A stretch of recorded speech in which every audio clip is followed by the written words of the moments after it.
Good morning dito sa Saudi. Ito, walis-walis na ako habang tulog pa yung amo at mga bata. Kasi mamaya, pag nagising na sila, mahirap na po maglinis kasi utos dito, utos dyan.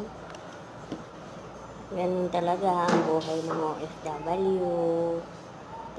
Sipag at tiyaga lang. Bye-bye!